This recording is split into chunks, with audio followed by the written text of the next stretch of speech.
책을 원래 좋아했습니다. 책은 어렸을 때부터 좋아했고, 그래서 컴퓨터공학 전공을 했는데 졸업하고 나서 계속 책 관련된 일만 쭉 했어요. 그래서 서점에서 일하고, 출판사에서 일하고, 잡지사에서 일하고. 그리고 제가 회사 그만두고 이제 세계 일주 다녀와서 누가 공간을 제안했어요. 그러니까 어떤 분들이 집을 지었는데 이제 빈 공간이 있어가지고 그 공간을 어떻게 쓸지 몰라서 저한테 이거 너가 한번 써봐라 해서 자연스럽게 그럼 거기다가 책방 만들어 오면 좋겠다 해가지고 제가 가진 책들을 다 가져다 넣고 그렇게 중고 책방을 처음에 시작하게 됐죠.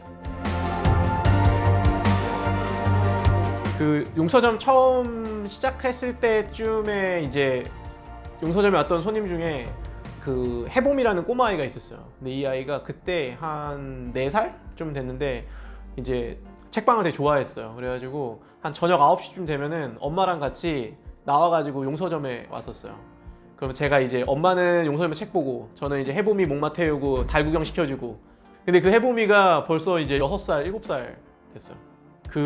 이 꼬마 아이가 이렇게 용서점이 시간이 지나면서 같이 자라가는 그걸 보는데 되게 기분이 좋더라고요.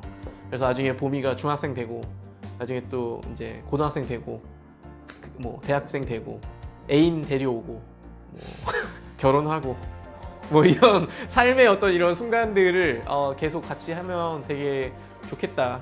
뭐 그런 시간들을 많이 쌓고 싶다라는 생각이 들더라고요. 사실 분야를 가리진 않는 것 같아요. 근데 저 같은 경우는 옛날부터 원래 약간 좀 철학, 신학, 신화학 이런 식으로 인간 본질? 약간 이런 거에 좀 관심이 많았어요. 어렸을 때부터. 그러니까 인간은 왜 이러지? 약간 인간은 그동안 왜 이렇게 살아왔지? 이런 식으로 좀 그런 거에 관심이 많아서 그런 책들을 많이 보죠. 좀 약간 요즘 유행하는 유발 하라리의 사피엔스나 이런 것처럼 빅 히스토리 같은 거 있잖아요. 약간 인류 전체, 인류사 같은 거 이런 거 좀 좋아하는 것 같아요. 물리적 거리를 좀 가까이 하는 게 중요한 것 같죠. 그러니까 이를테면 저는 이제 책이라는 게 컨텐츠이기도 하지만 또 물건이기도 하거든요. 그래서 사실은 책이 있는 공간이 우리한테 익숙해야 그 책이 있는 공간에 자주 이렇게 머물고, 그러다 보면 눈에 띄는 책도 생기고, 그러면 그 책 집어서 읽어보기도 하고, 읽다 보면 재미가 느껴지기도 하고, 이렇게 될 수 있는데, 이제 지금의 시대의 좀 비극은, 그러니까 책과 관련해서만 생각해 보면은 책방들이 사라지고 있다는 거죠. 그래서 실제로 그 책방 사라지는 속도가 엄청 빠르거든요. 옛날에 뭐 한 3,000개가 있었는데 뭐 몇 년 지났더니 2,000개가 되고, 또 몇 년 지났더니 1,500개가 되고, 뭐 이런 식으로. 그리고 그것들도 이제 대형 서점이나 이제 몇 군데들이 그거에서 대부분의 이제 책 판매를 이제 담당하고 뭐 그런 상황이죠. 그래서 저는 책방이라는 공간이 그래서 좀 중요한 것 같아요. 저는 뭐 하시라. 네, 은퇴하시고 하셔도 좋고, 내가 책방 하고 싶으면 하시라. 다만 그 책방을 하는 거에 있어서 기본적으로는 내가 돈을 쓴다는 마음으로 하시라 라는 이야기를 좀 하고 싶어요. 그게 그 돈을 그렇게 해서 쓴다는 의미는 실제로는 아니고요. 그러니까 마음가짐에 있어서 내가 책방을 해서 막 돈을 벌어야지 라는 영리로 접근하면 사실 책방은 되게 재미없을 것 같아요. 그러면은 굳이 책방 하지 말고 그냥 책 좋아하는 독자로 남으라고 하고 싶고, 책방 주인이 되면 어쨌든 내가 그동안에 모았던 돈으로 사람들한테 책을 또 소개하고 제안하는 활동들 하면서 좀 그렇게 넉넉한 마음을 갖고 해야 오히려 손님들이 더 모일 수 있는 거 아닌가. 그러니까 이제 책방의 그 비즈니스 모델 자체가 좀 바뀌는 것 같아요. 그러니까 옛날에는 책을 팔아서 돈을 버는 곳이 책방이었다고 하면 이제 앞으로는 그렇게 해서는 어차피 돈 못 벌거든요. 지속 가능하지가 않아요. 그러니까 책방은 책이 있고, 책이 있는 그 공간에서 책을 판매하는 걸 포함한 굉장히 다양한 활동들을 할 수 있는 공간이 되어야 한다고 생각하고, 그래서 용서점도 지금 그 원래 역곡동 용서점도 그렇게 해왔지만 이제 원미동의 공간을 만든 이유 중에 하나도 좀 더 넓고 다양한 걸 할 수 있는 공간을 만들어 본 거거든요. 그래서 거기서는 모임도 하고 강좌도 하고 공연도 하고 또 다양한 여러 가지 그런 사람들의 삶을 좀 재미있게 만들어줄 수 있는 여러 가지 것들을 그 안에서 하는 거거든요. 그래서 책방이라는 이름이지만 옛날에 생각하는 그런 책방이라기보다는 책방의 다음 또 새로운 방식의 책방을 생각하는 것 같아요. 일단 용서점의 이제 기초 모임이라고 할 수 있는 게 이제 써용하고 필사 모임이에요. 이 모임들은 가르쳐주는 모임은 아니고 그냥 와서 하는 모임이에요.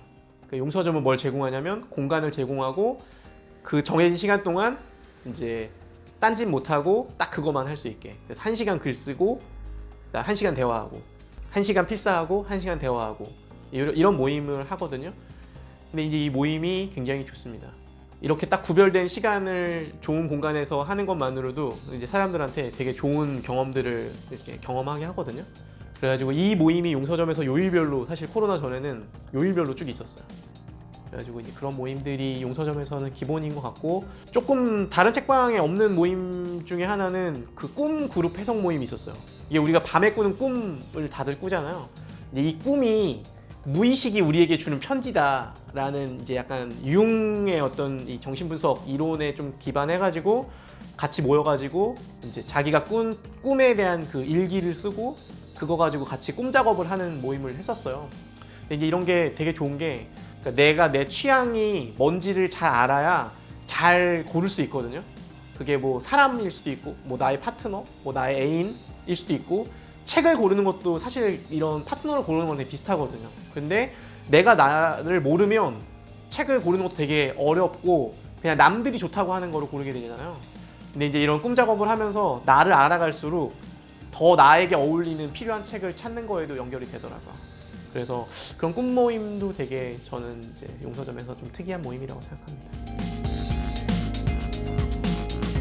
꿈 모임 같은 경우는 이게 내면을 좀 깊은 곳을 다루는 모임이다 보니까 이거 모임 하다 보면 막 울고 뭐 다 막 난리도 아니에요. 그러니까 같이 이런 거에서 일어나는 일들이 있고, 제가 최근에도 용서점에 이제 모교 써용 모임 하다가 같이 막 울었어요.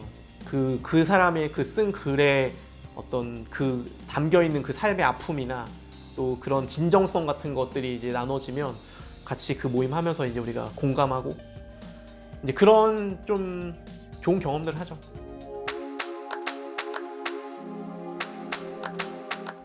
그랬으면 좋겠는데, 사실은 용서점은 로컬 중심이고 이렇게 만남의 중심인데 코로나로 2년을 이렇게 못한 게 어떻게 보면 용서점으로서는 진짜 치명적인 좀 어려운 시간이었던 것 같아요.